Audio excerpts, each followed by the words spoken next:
오늘은 잠언서를 통해서 하나님께서 말씀하시는 말씀을 듣고자 합니다. 우리가 알다시피 솔로몬을 비롯해서 아굴, 여러 사람의 이름으로 기록된 이 잠언서, 그 중에서 솔로몬이 분량이 가장 많기 때문에 우리는 솔로몬의 잠언 이렇게 부르기도 합니다. 중요한 것은 이 잠언서를 통해서 우리에게 하나님께서 우리로 하여금 배우게 하시는 목적이 있습니다. 그것이 바로 뭐냐면 지혜의 근본이신 예수 그리스도를 알게 하시려고, 구속사적으로 우리가 본다면 예수 그리스도, 그분이 참된 지혜의 근본임을 우리로 하여금 알게 함으로 말미암아 결국 지혜롭게 산다라고 하는 것이 무엇인가를, 그리스도인의 삶이란 무엇인가 하는 것을 가르쳐 주기 위하여 잠언서가 기록되었다고 우리는 그렇게 봅니다. 결국 지혜를 알지 못하면 지혜로운 삶을 살 수가 없죠. 지혜가 있기 때문에 지혜로운 삶을 사는 겁니다. 근데 그 지혜는 세상 사람들은 세상에서 많이 배워야 지혜가 온다라고 생각하겠죠. 그러나 성경은 예수 그리스도를 알므로 말미암아 예수 그리스도를 정말 나의 구주로 고백하고 그분을 내 삶에 영접해 드림으로 말미암아 지혜가 시작된다라고 말씀하는 겁니다. 그러니 여러분, 세상에서 말하는 지혜와 잠언서에서 말씀하고 있는 지혜는 전혀 다른 것이죠. 암만 세상에서 석사, 박사를 받았다 할지라도, 아니 수개의 다수의 대학원의 박사 여러 개를 받았다 할지라도 예수 그리스도를 나의 구주로 영접하고 내 일생 예수 그리스도를 위하여 살겠노라고 거듭남의 결단이 없다면 잠언서에서 말하는 지혜와는 상관이 없단 말이에요. 예를 들어서 여러분, 오늘 우리 본문은 아굴이 쓴 잠언서 30장에 관한 이야기입니다. 그러면서 우리가 성경에서 유일하게 나오는 거머리에 대하여 딱 한 번 나오는데, 거머리라는 단어가 바로 잠언서 30장에 나오는 이 부분입니다.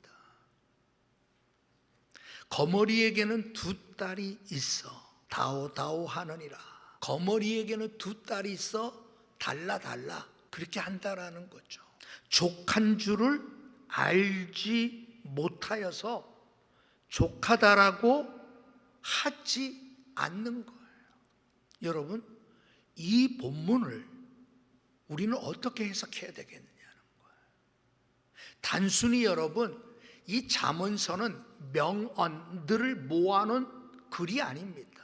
잠언서는 여러분, 야, 참 말 멋지다, 그래, 저렇게 살아야지, 야, 참 그래, 여러분, 이런 좋은 말을 기록해 놓은 게 아니에요. 잠언서는 우리에게 예수 그리스도를 통하여 우리에게 지혜가 무엇임을 알게 해 줌으로 말미암아, 그래, 나는 예수 그리스도가 보여주셨다, 삶을 나도 살아야 되겠다.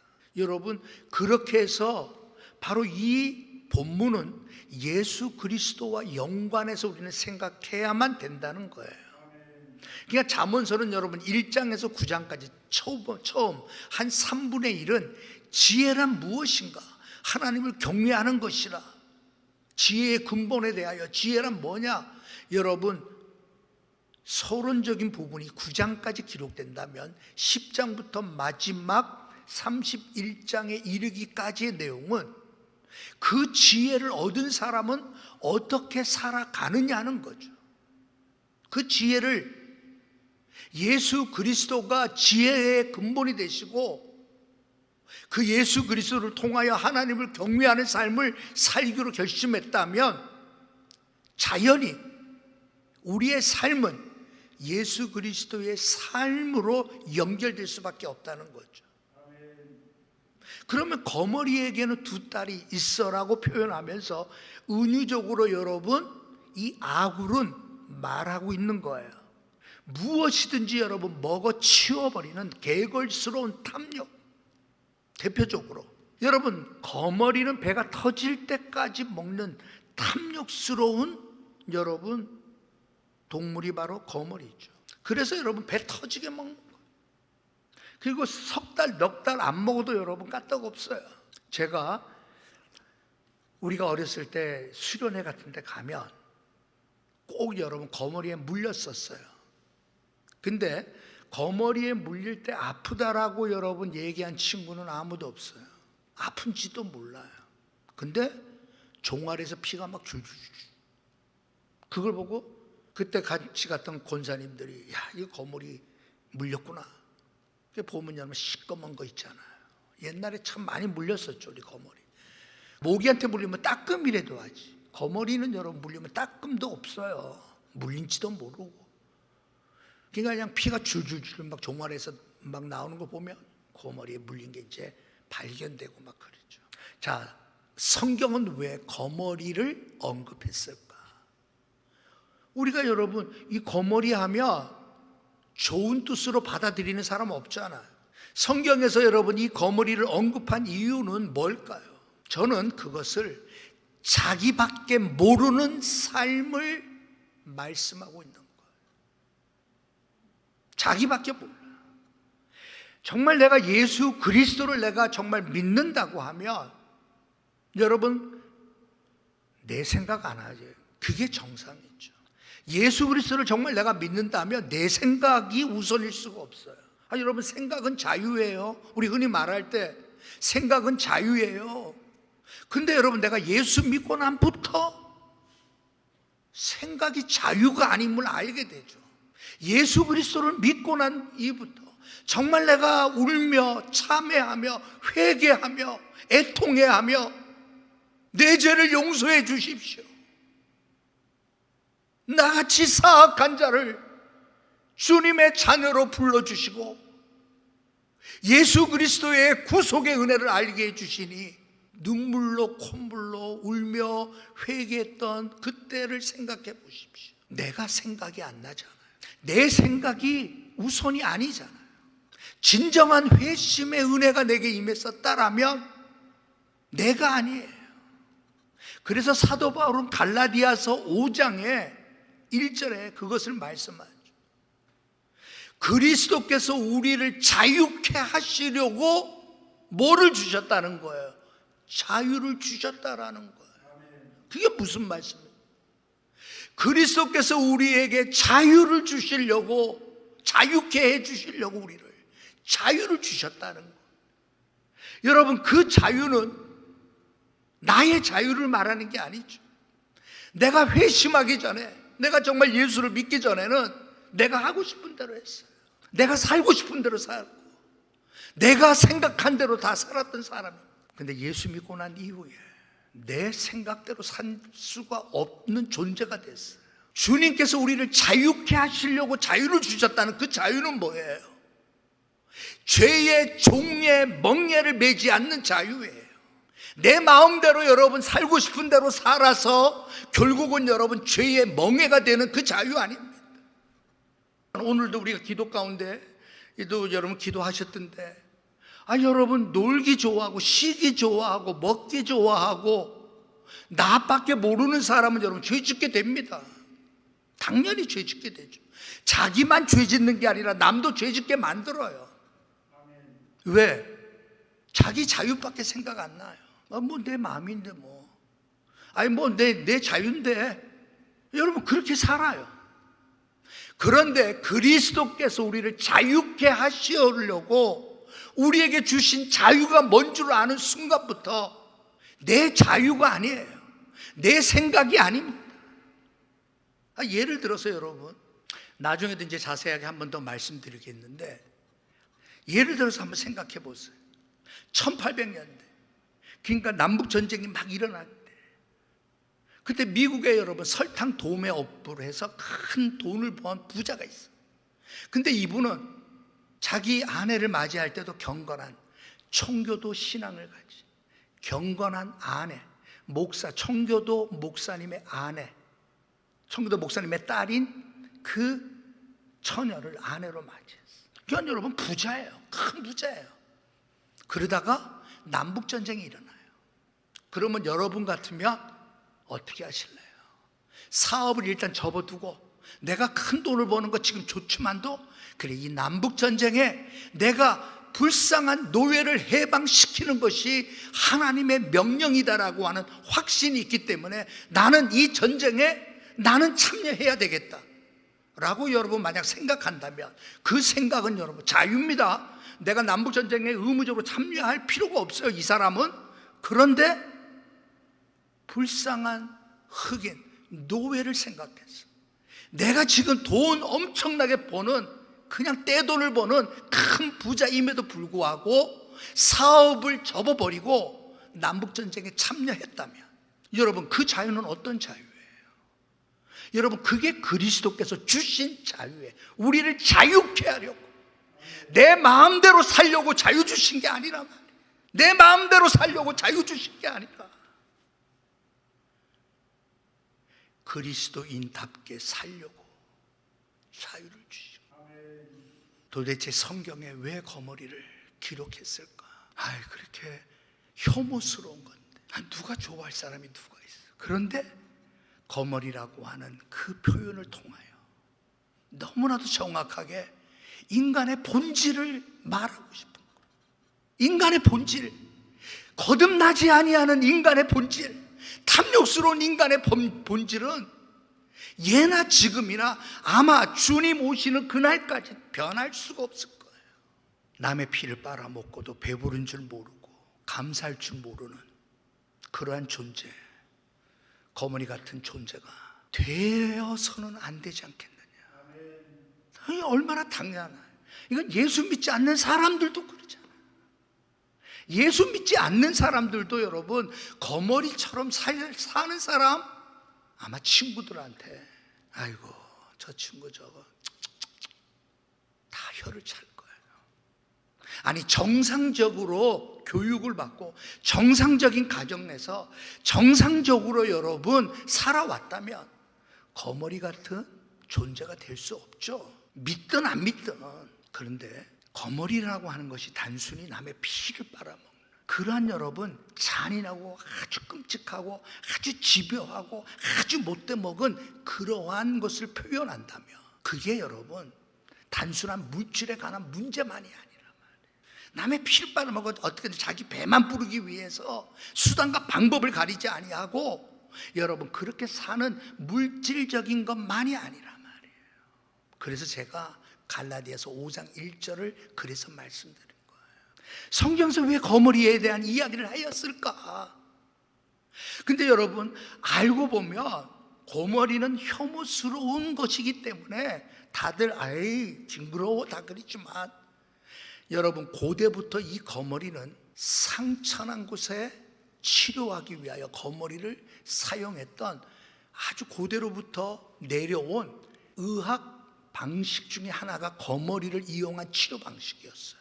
그러다가 사람들이 에이 암만 치료도 좋지만 상처난 곳에 치유하는데 아유 탁월했다 할지라도 아유 너무 징그러워 혐오스러워 그래가지고 여러분 거머리를 이용한 치료 방법이 서서히 사라졌죠.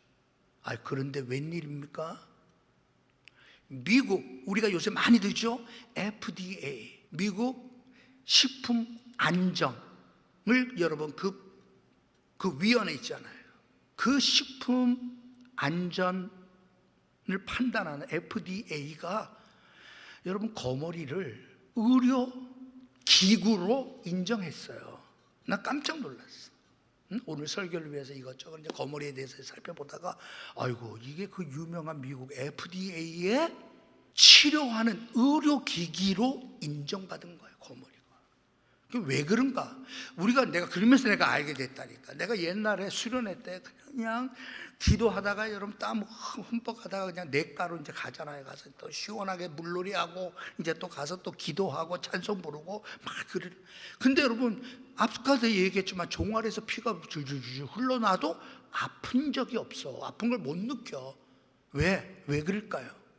거머리 입에서 나오는 그 침 속에 마취제의 성분이 들어있는, 그게 첫 번째 이유. 그리고 여러분, 이 거머리 이 액 있잖아요. 거머리의 이 액이 사람의 피에 투여를 하면 12시간에서 많게는 하루 24시간 동안 이 혈액을 굳지 않게 만드는 효과가 있는 거예요. 그래가지고 현대 의술에는 이 거머리 액을 이용해서 이 혈액을 순환하게 만드는, 잘 돌게 만드는데 이 의료제로 쓰이고 있더라고. 그러니까 피부 조직을 이식할 때에 반드시 이 거머리 액이 쓰여져야 되고요. 예. 그러니까 또 보니까 여러분, 그 말초 혈관이 썩어지는 병이 있거든요. 버거시 병이라고 하는 이 병. 예? 이 환자들에게 이게 쓰여지더라고. 알고 보니까 거머리가 또 그런 면도 있더라고. 여하튼 간에 여러분, 이 당시 쓰여졌던 성경에 기록된 이 거머리는 치료제의 의미로 쓰여진 게 아니죠. 쉽게 얘기해서 거머리 같은 인생 살지 말라. 그게 지혜로운 삶. 예수 그리스도에 관한 지혜를 배웠다면 우리는 거머리와 같은 삶이 어디 예수 그리스도의 삶의 모습에서, 그리고 그분을 따랐던 제자들과 그분을 따랐던 초대 그리스도인의 삶의 모습에서, 아니 지금도 그분을 사랑하며 주님을 믿고 사는 사람들의 삶의 모습에서 거머리 같은 모습이 보이냐? 그럴 수 없지 않느냐, 이제 그 말씀이잖아요. 거머리는 여러분 자기밖에 몰라요. 그냥 피를 뽑아 먹는 거예요. 그냥. 예? 남이 어떻든지 간에 상관 안 한다니까. 내 배가 터질도록만 배부르면 돼요. 요즘에 여러분 정말 세상이 악하다 보니까 끔찍한 뉴스가 얼마 전에 나왔어요. 나는 그 뉴스 보면서 야, 참 그래 사람이라. 야, 그러면서 여러분 잠언서 이 말씀이 떠오르는 거예요. 형이 40대 형이야. 근데 부모가 세상을 떠나면서 40억 유산을 남겼어요. 근데 동생이 그 정신 지체를 앓는 2급 지체를 받은 동생이야. 6살 어린 동생이야. 그럼 형 같으면 동생이 안쓰러워서라도 그냥 이렇게 동생을 잘 돌보고 사이좋게 이렇게 나누고 뭐 이럴 것 같은데, 이제 이 40억에 대한 이 유산 때문에 결국 뭐가 일어났죠? 이 동생이 여러분 죽어요. 처음에는 실종, 동생 어디 잃어버렸다고 여러분 신고해가지고 동생을 찾느라고 막, 결국 여러분 시체로 발견되잖아요. 그냥 이상한 거야. 그냥 알고 봤더니 동생의 몸에서 많은 수면제가 나오기 시작하고, 이거는 그냥 이렇게 죽은 게 아니다. 누군가에 의해서 죽임당했다. 이제 그렇게 이제 찾아 들어가다 보니까 형이 지목돼. 알고 봤더니 40억 유산 때문에 동생과 나누기 싫었어. 아마 그런 것 같아요. 여러분 그게 인간이죠. 아마 여러분 우리 같으면 그래 20억씩 적은 돈 아니니까 반반 나누자, 아마 그랬을 거야. 아이고 20억이 어디야, 2억도 없어서 죽느니 사느냐, 너 힘들게 사는 사람들도 얼마나 많은데. 아마 우리 같으면 그랬겠죠. 그런데 여러분 그렇지 않는 거예요. 우리 안에 혹시 거머리 같은 거에 내 안에 있지는 않는지. 여러분 두 딸이라고 표현한 거 의미가 있어요. 여러분 어떤 학자들은 이 거머리의 생긴 모양으로 이 거머리 앞뒤 위아래를 이용해서 여러분 피를 빨아먹는 그 모습을 보고 두 딸이라고 표현했다라고 생각하기도. 또 어떤 학자들은 그렇게 해서 피를 빨고 빨아먹어서 배 터지도록 빨아봤자 결국은 두 딸이라는 표현은 뭐예요? 2배로 자기 자신이 피가 빨려질 것을 상징하는 표현이라고도 말해요. 두 가지 다 의미가 맞아요. 여러분 그렇게 피를 빨아먹고 자기 중심적으로 자기 멋대로 산다고 해서 그 인생이 행복할까? 잠언은 뭐라고 말하는 거죠? 아니라는 거예요. 두 딸이 있어. 달라. 그러니까 히브리어로는 하부 이렇게 표현하거든. 더 쉬운 말로 영어로 여러분 기부 똑같은 말이에요. 달라. 그냥 여러분 그냥 달라밖에 몰라요. 하나님 이것도 주시고요, 저것도 주시고. 야, 너 그거 어디 갖다 놓을 데도 없는데, 아이고 일단 주시기만 하세요 그냥. 예? 자신의 그 탐욕의 창고가 썩은 것으로 가득 찬 줄 모르고 그냥 달라는 것밖에 몰라. 비울 때 비로소 깨닫게 되어지는 진리를 알지 못해요. 잃어버렸을 때 비로소 깨닫게 되는 참 진리를 알지 못한 채 어떻게든지 채우려고만 했던 탐욕의 그 그릇, 썩은 줄도 모르고 채우려고만 했던 나의 탐욕의 그릇들이 언젠가는 알게 되겠죠. 다 썩어 문드러져 버려서 버리기조차도 너무나도 냄새나는 나의 탐욕스러움을. 그렇다면 성경은 이렇게 표현하죠. 흩어 구제하여도 더욱 부하게 되는 일이 있나니 과도히 아껴 가난하게 될 뿐이니라.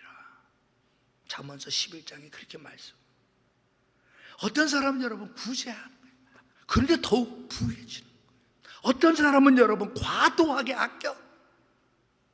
하나님 앞에 드리는 것조차도 여러분 벌벌 떨면서 아껴. 이게 하나님께서 원하시는, 하나님께서 명령하시고 하나님께 마땅히 드려야 될 것조차도 숨기며 여러분 벌벌 떨면서 과도히 아껴도 가난하게 될 뿐이니라. 성경은 그렇게 말씀하죠. 그렇다면 여러분 우리는 거머리 같은 사람이 돼서는 안 되잖아요. 잠언서에는 여러분 이 거머리 같은 사람은 그 다음에 나오는 그 표현들 다 똑같은 겁니다. 수월, 그 사람들 그 거머리 같은 인생의 모습이 뭐냐? 수월, 지옥이란 말이에요. 쉽게 여러분 싱크홀 같은 거 여러분 생각. 뉴스상에 보면 여러분 어마어마한 싱크홀이 그냥 팍 생기는 바람에 그 위에 있던 자동차니 뭐니 집이니 뭐 그냥 샥 빨아들이죠. 바로 그걸 말하는 거예요. 세상의 모든 것들을 여러분 한순간에 다 확 빨아들이는 거예요. 거머리 같은 인생은. 그러면서 여러분 뭐예요? 아이 베지 못하는 태와 같다는 거죠. 뭐예요? 생명이 없어요. 생명이 없어. 예? 아니 여러분 생명을 얻지 못한다면 무슨 소용이 있어요? 아니 여러분 거머리 같은 인생이 여러분 어디 나가서 정말 여러분 전도를 제대로 한번 해볼 수 있겠어요? 일어날 수가 없죠. 생명의 역사 일어날 수가 없죠. 물로 채울 수 없는 땅. 여러분 사막을 생각해 보세요. 물로 채울 수 없는 땅이에요. 그러면서 여러분 족하다 아니하는 불과 같다라는 표현이 뭐예요?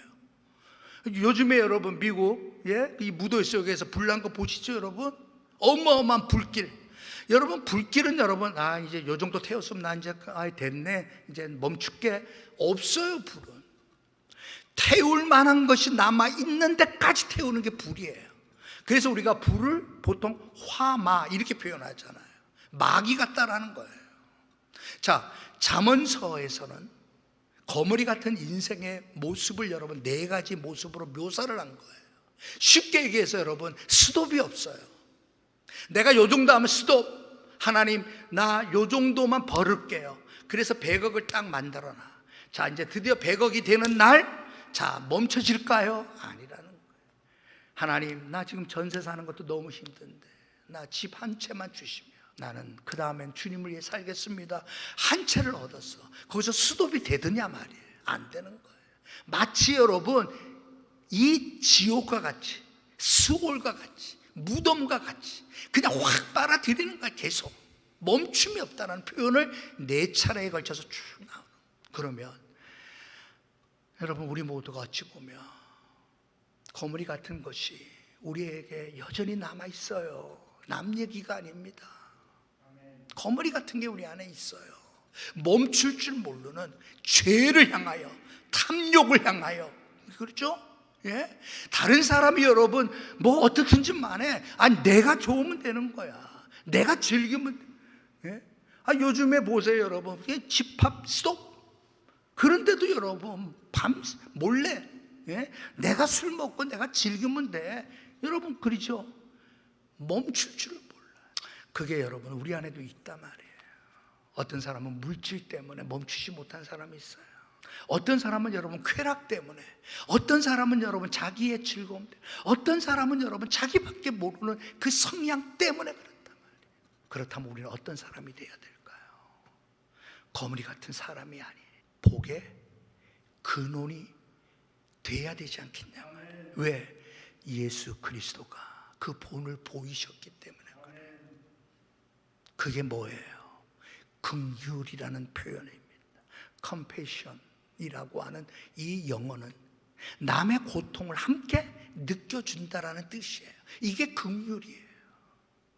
고통을 함께 느낀다라는 거예요. 그러니까 여러분, 우리가 성숙한 인격을 가진 사람은 남에 대하여 여러분 고통, 남의 반응에 대하여 여러분 인격적으로 대해야죠. 그냥 막 하지 않아요. 그러니까 저는 요번 이제 뭐 대선하고 사람 뽑고 막 많이 일어나잖아. 어떤 사람 보면 막 하는 사람이 있죠? 막 살아왔던 사람이 있어요. 예? 막. 근데 어떤 사람은 정말 조심해서 살아왔던 사람들이 있잖아. 우리는 여러분 거머리 같은 사람은 자기 마음대로 막 살아왔던 사람이라면 이제는 우리는 예수 그리스도를 믿음으로 말미암아 이제 우리는 달라진 거예요. 출생이 달라진 거예요. 존재가 달라지는 거예요. 왜?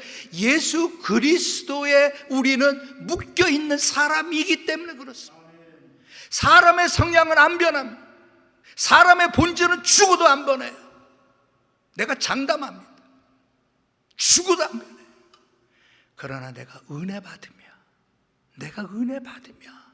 서서히 깨져가는 거예요. 은혜 받으며 기도하는 모습이 보이고 하나님 말씀 붙드는 모습 보이며 달라지기 시작하는 거예요. 제가 언젠가도 그랬잖아요. 안에서도 인격 있는 사람의 모습 보면 항상 식사 먼저 하시죠. 목사님 먼저 들어보세요. 맛있을 거예요. 막 이런 사람이 있어. 근데 여러분 정말 한참 후배인데 근데 여러분 딱 먹을 게 열이 딱 있어. 그러면 선배님, 목사님 먼저 드세요. 우리 당연히 그러잖아. 내가 예를 들어서 어른들이 모여있는 식당에 가서 초대받아서 어른들 섬기는 자리라고 하면 어른들 식사 먼저 드세요. 숟가락 먼저 드세요. 그게 상식이잖아. 근데 새까만 후배가 여러분 이거 맛있겠나 보냐 호르륵 막 먹더라고. 무슨 인생이에요, 무슨 인생. 우리는 그런 인생이 아니잖아. 우리는 예수 그리스도께 묶여있는 인생. 나는 막 이렇게 하고 싶어도 예수 그리스도께 묶여 있어서 그분이 보여주신 삶의 모습을 따라가기 위하여 몸부림치고 있었어. 여러분, 그러면서 우리는 살아가는 존재예요. 자, 사도 바울은 이렇게 표현합니다. 우리 중에 누구든지 자기를 위하여 사는 자도 없고 자기를 위하여 죽는 자도 없나니. 어디서 보셨죠, 여러분? 로마서에서 보셨을 거예요. 로마서의 그 정말 기독교의 교리에 대하여 쭉 언급하고 난 이후에 이제 마지막 다가와요. 로마서 14장 7절에 그렇게 말해요. 그러므로 우리들 중에 누구든지 자기를 위하여 사는 자가 없고 심지어 자기를 위하여 죽는 자도 없다라고 말합니다. 무슨 말씀일까요? 우리 중 어느 누구도 자기 자신의 의지를 내세운다든가 자기 자신의 이해를 따라 살거나 자기 자신의 성향을 따라서 살아서는 안 된다라는 말씀입니다. 그리스도인은 항상 주님과의 관계의 지배를 받고 있는 존재라는 사실을 사도 바울은 알려주고 싶었던 거예요. 그리스도인은 어느 누구라도 자신의 이익이나 자기 자신의 즐거움을 위해서 살거나 죽어서는 안 됩니다. 이것이 그리스도인의 삶의 근본입니다. 이 원리가 우리의 삶 전체를 주장하게 해야 됩니다. 그리스도인은 내 맡겨진 사람입니다라고 사도 바울은 로마서에서 말하고 싶었던 거예요. 여러분, 이게 우리가 따라가야 할 우리의 삶의 모습입니다. 자, 우리 앞서 말씀드렸죠. 어마어마한 부자예요. 1800년대 어마어마한 부자예요. 사업도 여러분 돈벌이가 얼마나 잘 되는지 몰라요. 남북전쟁이 일어났을 때 기꺼이 노예 해방을 위하여 그 전쟁에 참여했던 사람 이야기를 이어가겠습니다. 그렇게 해서 여러분 태어난 아들이 있었어요. 그 집의 아들, 아주 똑똑한 아들이 외아들로 태어났는데 15살에 대학에 입학할 정도로 아주 뛰어난 두뇌를 가졌던 그러한 사람이 있었습니다. 앞서 얘기했지만 큰 부잣집 아들이에요. 그런데 이 아들은 학비는 내가 벗겨요 아버지, 그러면서 아르바이트를 해. 그러니까 1800년대 아르바이트는 여러분 요즘처럼 뭐 롯데리아에 가서 그런 게 없었던 시대일 거 아니에요. 자전거를 타고 그냥 이곳저곳 다니며 물건을 파는 거야. 물건을 팔아서 시간이 나면 그렇게 해서 돈을 벌어 학비를 마련하려고 했던 아들이 있었어. 근데 이 아들이 어느 날 하루 종일 자전거 타고 그렇게 열심히 일했는데 아니 물건 하나를 못 팔아. 이제 집으로 돌아가야 되는데 너무 허기지고 너무 배가 고파. 이 물건을 사줄 집도 없는 그러한 곳에서 저쪽에 보니까 아주 낡은 허름한 집 한 채가 보여요. 창피를 무릅쓰고 먹을 거라도 내가 좀 얻어야 되겠다, 그런 마음으로 문을 두들긴. 그때 안에서 누구세요 하고 문을 여는데 젊은 여성이에요. 근데 차마 먹을 거 좀 주세요라고 말할 수가 없었어. 물을 먹고 싶어서요. 그때 그 여인이, 젊은 여인이 이 청년의 모습을 보고 배가 고픈 청년이구나, 낌새를 차리고 물이 아니라 큰 컵에 우유를 가득 채워가지고 주는 거예요. 그것을 받아서 마신 이 아들은, 이 청년은 주머니에 그냥 우린 말로 말하면 그냥 동전 하나, 100원짜리 동전 하나밖에 없었어요. 우유값을 얼마를 드려야 하나요? 그때 그 젊은 여인이 이렇게 말합니다. 안 주셔도 돼요. 우리 어머니는 남에게 친절을 베풀면서 대가를 바라서는 안 된다고 말씀하셨어요. 그 모습에 이 청년은 아주 그냥 너무 아주 감동을 받은 거예요. 얼마나 힘이 되는지 몰라. 정말 그리스도인의 삶이 저거구나 다시 한번 깨달아. 자기도 그렇게 살아왔으니까, 자기 부모가 그렇게 보여줬으니까, 그렇게 경건하게 살고 베풀며 살고 정말 사랑하며 사는 그 부모 밑에서 자란 아이니까. 근데 이 여인의 모습이 너무나도 그리스도인의 사랑이 너무나도 보여지는 모습 앞에 이 청년이 힘을 얻게 돼요. 그래서 더 열심히 공부하죠. 이제 10여 년이 흘렀습니다. 이 여인이 배 안에 큰 혹이 생겨요. 그러니까 1800년대에 이 병을 치료할 수 있는 병원은 큰 병원 아니고는 안 되는 거죠. 그래서 결국 큰 도시에 가서 큰 병원에 입원합니다. 근데 그 여인이 입원하는 그 모습을 본 사람이 있었어요. 그 사람이 누굴까요? 바로 그 청년이에요. 의사가 된 청년, 하워드 켈리라고 하는 청년이에요. 한눈에 그때 자기에게 우유를 가져다 준 여인임을 알게 되죠. 그리고 그 여인이 아주 중환병으로 입원하고 수술이 필요해요. 그래서 이 청년은 어떻게든지 저 여인은 내가 살려야 되겠다라고 해서 온 힘을 다해서, 정성을 다해서, 어마어마한 노력으로, 여러분 다른 사람들은 불가능한 그 당시에 다 여러분 포기할 수밖에 없는 그 여인을 살려내요. 이제 여러분 퇴원이 가까워집니다. 이 여인은 자기가 정말 이 병에서 내가 치료받았다라고 하는 기쁨보다 이제 치료비가 걱정이 되는 거예요. 어마어마한 치료비가 나올 텐데. 그래서 원무과에서 이제 여러분 치료비 정산을 위해서 영수증을 주세요. 치료비 영수증을 주세요. 얼마나 될까 가슴이 두근두근. 그런데 여러분 놀랍게도 청구서에 이렇게 적혀 있습니다. 당신의 치료비는 여러 해 전 우유 한 컵으로 다 지불되었습니다. 당신의 치료비는 여러 해 전에 당신의 우유 한 컵 그것으로 다 해결되었습니다. 그러면서 하워드 켈리라고 하는 서명으로 딱 전달해 줘요. 여러분 하워드 켈리가 누군지 아세요? 요즘 여러분 미국에서 제일 가는 병원, 존스 홉킨스 병원, 그 병원을 창립했다 의사 바로 이 사람이에요. 경건한 믿음의 부모님 밑에서 자연과 인간을 사랑해야 된다는 가르침, 복음주의적인 가정 아래서 그렇게 기도하며 경건하게 살았던 하워드 켈리라고 하는 이 사람, 여러분 이 사람 의학적으로도 여러분 대단히 뛰어난 사람이에요. 어마어마한 공헌을 남긴 사람. 내가 더 자세히 알고 봤더니 이분이 89에 세상을 떠날 때까지 그리스도의 이 사랑을 누군가에게 전달해 주고 싶어서 그는 은퇴한 이후에도 불쌍한 사람, 헐벗은 사람, 가난한 사람을 위하여 자신의 모든 것을 다 쏟아 부었던 사람이 하워드 켈리라고 하는 사람이에요. 여러분, 이 사람이 복의 근원이 된 사람이잖아요. 오늘 여러분 결심하십시오. 저는 거머리 같은 인생을 살아왔던 게 맞아요. 예수 믿는다고 하면서 나는 거머리 같았어요. 나밖에 몰랐어요. 내 성향에 따라, 내 주장에 따라 나는 그렇게 살았어요. 그러나 오늘 하나님 주신 이 말씀, 성령의 감동으로 말미암아 하나님 나에게도 은혜를 주십시오. 거머리와 같은 인생이 아니라 하워드 켈리와 같이 복의 근원이 될 수 있는 사람으로 나를 삼아 주십시오. 하나님 은혜를 주십시오. 내가 물질로 누군가에게 긍휼을 베풀 수 없는 사람이라면 말 한마디의 칭찬과 격려로서 다른 사람에게 힘이 되어줄 수 있는 복의 근원이 되게 해주십시오.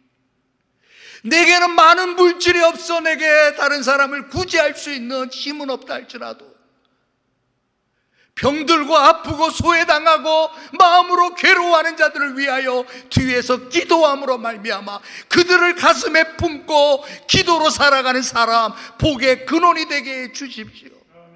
우리 이렇게 기도해야 되지 않겠습니까? 코로나로 인하여 많은 사람들이 힘들어합니다. 많은 사람들이 어려워합니다. 교회라고 예외는 없습니다. 이때 여러분, 우리가 복의 근원이 돼야 되잖아요. 하나님 내게 은혜 주십시오. 그리스도의 긍휼을 내 마음에 부어 주십시오. 주의 사랑을 나에게 부어 주십시오. 주의 은혜로 승리하시는 복된 인생 되길 주의 이름으로 축원합니다.